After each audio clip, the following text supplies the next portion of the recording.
ते recording break होते अशामुळे. त्याला फोन करणार होता ना, काय झालं?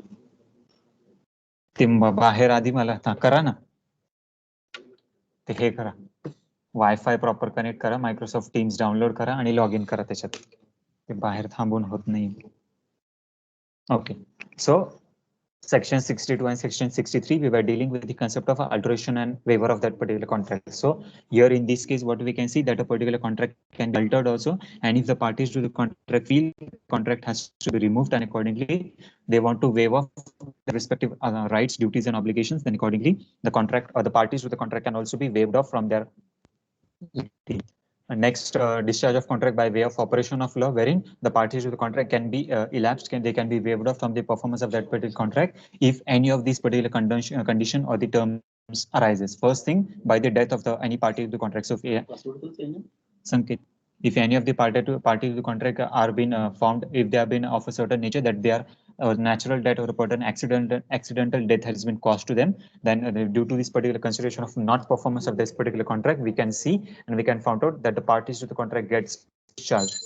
For example, there is a certain person that is Mr. Vivek, and Mr. Vivek has entered into a contract with Mr. Sanket for purchasing and selling of this particular bike. That is the bike that he has to sell.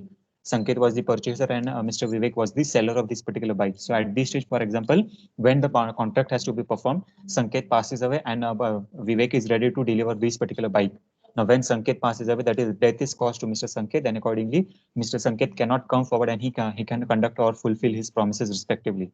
So in this case, automatically by way of operation of law, that is law provides a certain provision wherein if any of the party to the contract is been of a certain nature, that is a natural death or accidental death is caused to that particular party, then accordingly the parties to the contract get discharged and accordingly the contract is not able to be performed. So in this case, when Sanket passes away, the contract cannot be performed and accordingly we can say that the parties, that is Mr. Vivek, is been discharged by performing the respective contract.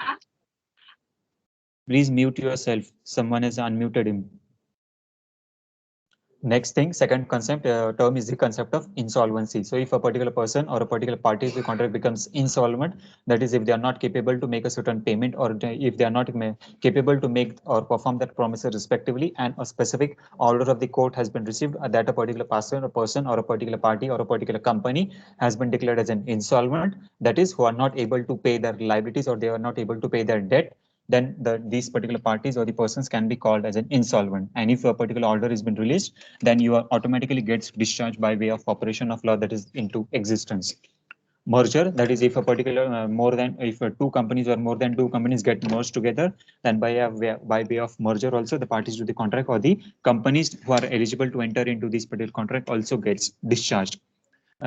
Second last, that is loss of evidence. If the evidence that is being generated, if the evidence that is being created, if the particular loss of evidence is into existence, then by way of operation of law, that is with the consistency of loss of evidence, the contract can also be discharged and the parties are not able to perform their promises respectively.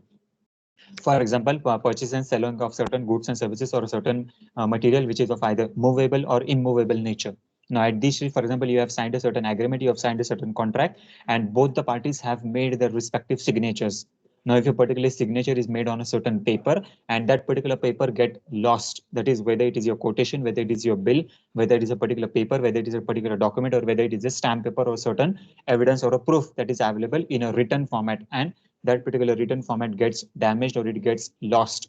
So by loss of evidence of a particular concern, accordingly, if the evidence is not been found, if the evidence cannot be identified, then by loss of evidence, that is by the concern of the operation of law, the parties to the contract gets discharged accordingly. And lastly, insanity. If a particular person becomes insane, कि अगर कोई भी इंसान पागल हो जाता है, तो based on that particular concern, if a particular person is declared as an insane and he has a certain medical certificate which has been provided by the medical practitioner, so based on this particular concern also, the particular parties get discharged from by the performance, and accordingly by operation of law, the party does not have to perform their promises respectively. Lastly, discharge of contract by way of breach of contract. So breach of contract is a particular concern wherein the parties are not in a position or are not capable to perform their promises respectively, and accordingly the breach of contract can be arise or it can be created. Now, what is a concern breach of contract? There, it is divided into two types. First is the actual breach of contract, and second is the anticipatory breach of contract. Actual breach of contract, wherein if a particular party is conducting a certain breach, that is breach यानी विश्वासघात करना. So, if a particular party is conducting a certain concern wherein they are trying intentionally to cheat a certain person and they don't want to perform or they don't want to conduct that particular contract, then accordingly we can say the parties are conducting a breach of contract. Now, breach of contract can be of a nature wherein it can be actual, wherein there are certain terms and situations wherein the breach has been conducted and the terms and conditions are beyond the control of an individual. Anticipatory breach of contract, anticipatory breach of contract means specifically you are doing purposefully कि आपको पता है कि आपको contract perform करना है, लेकिन in order to avoid for conduction of this particular contract, what you are doing, you are जानबूझ के you are not conducting or you are not performing that respective promises, and accordingly the contract is said to be of an breach of contract of that particular nature. Remedies for breach of contract: if at any stage you feel that the particular parties are not performing their promises effectively और वो जानबूझ के आपको फंसाने के लिए if they are conducting a certain activity, then what are the remedies? First thing, rescission of contract. So rescission of contract means you take away all the liabilities, all the rights, duties and obligations that have been associated with that particular contract. So revocation: the parties to the contract, either the promisor or promisee, offerer or offeree, or proposer or proposee, they revoke their respective promises. मैंने किसी के पास कुछ order दिया था, I take back that particular order, and a particular party who is ready to accept that particular payment, he also revoked that particular order or a particular consignment or a particular commitment to purchase or sell. So in this case, what happen if both the parties or any other one of the parties of the contract, if they are revoking their respective promises, then it is called as a rescission of that particular contract, and accordingly the parties to the contract gets discharged from their performance of liability. Suit for damages: you can sue that particular person into the court of law, and accordingly whatever damages has been caused to you, that particular damages can be recovered from those respective parties. So here suit for damages is specifically for a concern of a monetary nature. If a monetary nature is into existence, that is you have to find out if that a certain amount of loss has been incurred, and that particular loss must be valuable and it must be calculative. For example, you say that I've incurred a loss of rupees 1, then that particular 1 rupee is the specifically monetary concern. If you say that I have incurred a loss of rupees 10 lakh or a 10 crore or 100 crores, then accordingly 10 lakh or 10 crore or 100 crores is the monetary value, and you can sue that particular person only for this specific amount that has been earned, or sorry, the amount that has been of cause of an damage. Quantum myriad: now as much as is earned. Now here you can sue that particular person for this specific amount of that particular damage only. Now what is that particular specific amount of damage? That is, for example, if you have claimed a certain amount, that is you have filed a particular civil suit or a criminal suit for a recovery of damages of rupees 100 crore, but your actual loss was only 78 crore, then a particular quantum myriad can be given. That is, a particular court may give you a certain order on the basis of the quantum myriad that only 78 crores will be given for you, and rest remaining 22 or 23 crores will not be given for you. So if your claim is for 100 crores, 100 crores will not be given, only 78 crores of amount will be given, and you have to waive off, you have to rescind, you have to revoke the amount of 22 crore that is been due for payment.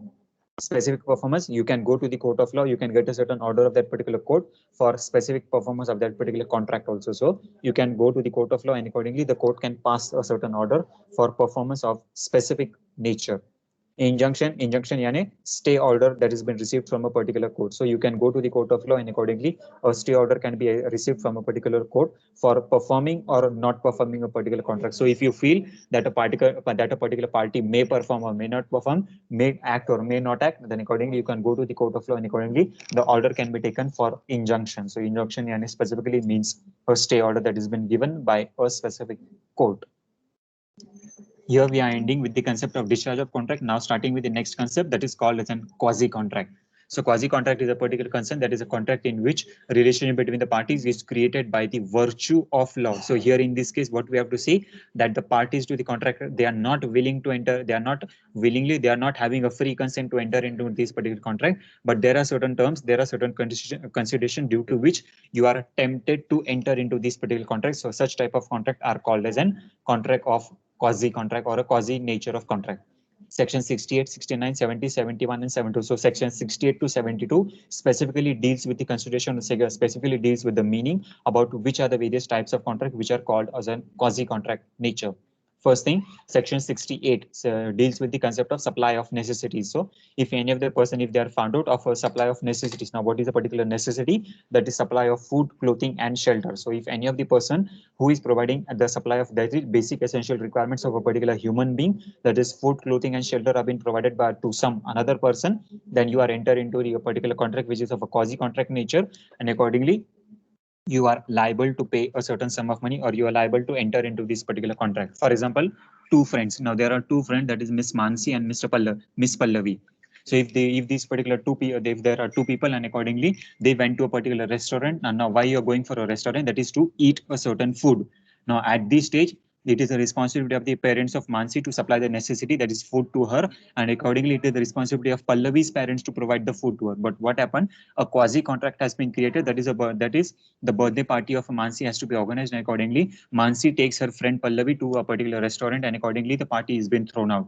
So here, supply of necessity. So if at any stage, if Mansi is providing food to Miss Pallavi and the other friends, then accordingly what we can say, a quasi contract has been entered. So if you enter into a particular restaurant, if you're providing food to your friends, relatives, cousins, parents, and so on, so accordingly you are party to the particular contract, and accordingly you have to perform their promises respectively.